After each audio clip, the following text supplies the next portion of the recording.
Welcome back to another top-notch video, guys. This week we're going to be talking about the week of the 9th through the 13th of April for TSP and ETFs following the major indices.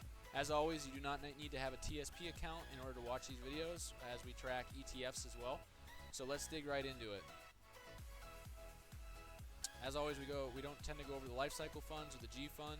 We do look at the C fund, which is ETF IVV, or the S&P 500, the S fund, which is the Dow Jones or VXF ETF, international markets, which is EFA for ETF, and bonds, which is the F fund or AGG.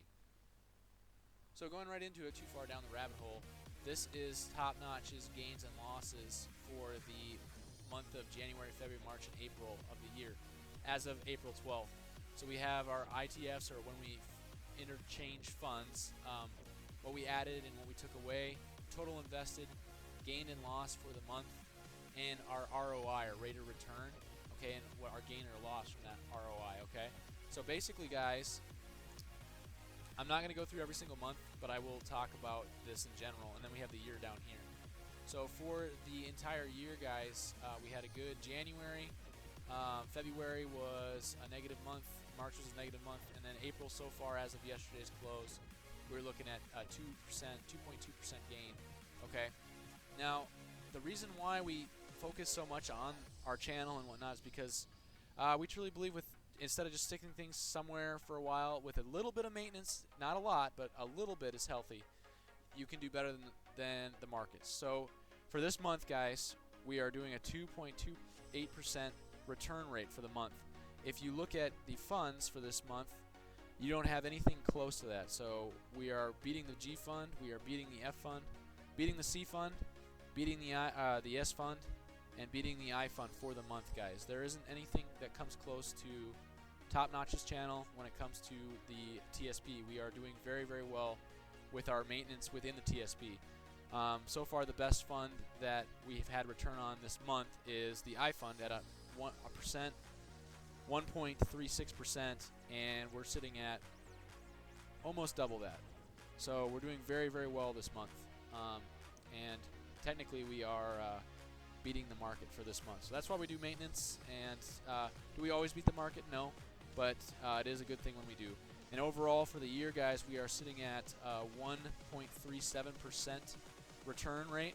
And are we beating the yearly markets? If we look back to our charts for the year, we are. The only thing that comes close is the S fund, sitting at 1.23, so we are even above that. So yes, we are beating the markets for this year.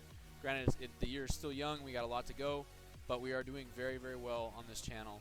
Even with the 10% correction, we are in the positive for the year, and we are ahead of markets as of Thursday's close.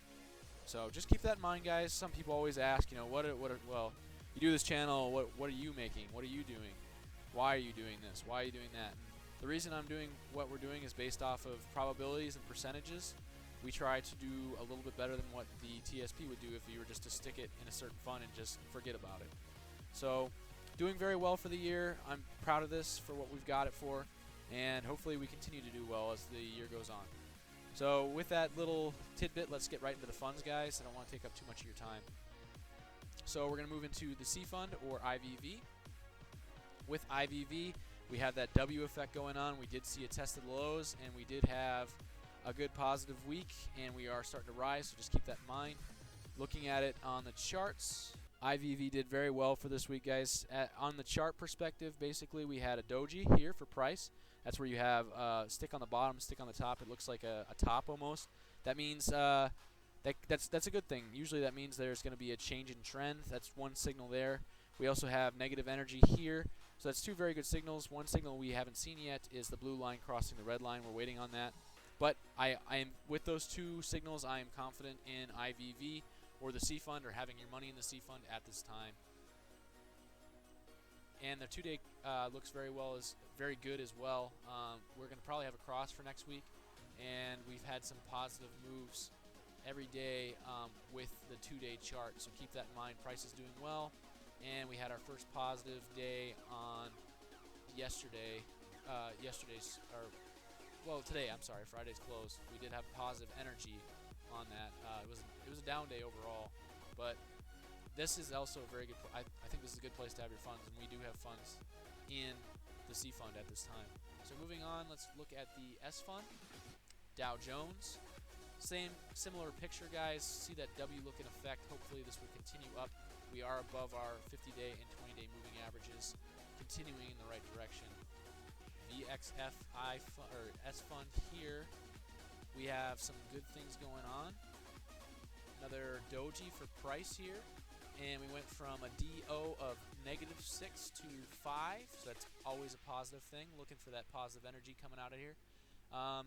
Good things here. We're waiting for that cross here with the blue and the red line, but still a very good place to have funds, I would say, for the S fund. Very good time to be in the S fund. We should have a cross for next week, hopefully, based off probability, so that's also a very good thing. Moving over to international markets, or the I fund, EFA, ETF. If you have EFA, if you own EFA for your Roth or individual brokerage accounts, this is what we have going on. A little less confident in this chart just because I don't have a higher high here, so we did not have a higher high here, and I need to see. This is not a lot of confidence here. We had a lower high here, and I just need to see something break out before we end up putting funds in here. But let's look at it on a chart perspective. EFA, here we are for the weekly charts. So we have good stuff going on here and good stuff going on here, guys, but I just would like to see a little more action on that other chart before we invest. Obviously on the 6th we had a cross on our 2-day chart, which is always a good thing. We did have positive price movement with that 2-day cross. Was hope to see that continue for those folks that are in EFA or the I fund, but for us, we might put contributions in this fund in the future. And lastly, let's look at bonds because that's important. So with bonds, guys, we ended up just being stuck at the 106.80 line. Not a lot of improvement from last week. On the chart perspective, we're seeing bonds sit a little bit over their moving average for the weekly, but we haven't seen price respond to that. So that's not really a good thing. Stocks have outperformed bonds throughout the year, so I'm just not all that confident in leaving my money in bonds at this time, or AGG, the F fund. As you can see from the 2nd of April, we have not really gone anywhere with bonds. That being said, that is our major indices for this week, guys. We went over all our funds here. I showed you how the Top Notch channel is doing. We are outperforming markets as of yesterday's close, which is always very positive. Congrats to us. And if you guys like this channel, please subscribe, please like it. I just really appreciate you guys' feedback too. Always trying to do something to make this channel better, and really appreciate the support. Also, it's just a good channel. I feel like if you want to know which funds to be putting into or which funds to get a little market research on, this is a great place to be. Thanks again, guys, for your time, and let's move to our allocation for the week. So we had our allocation split between the C and S fund for the diversification, 50% to the C, 50% to the S. Overall, that makes 100%, and we're going to leave it right where it's at, guys. And then with future contributions going to the C fund, we might change that to the I fund, but we need a little bit. I need a little more confidence with those charts before we start moving anything over for new contributions. So there you have it. That was another top-notch video, and we'll see you guys next time.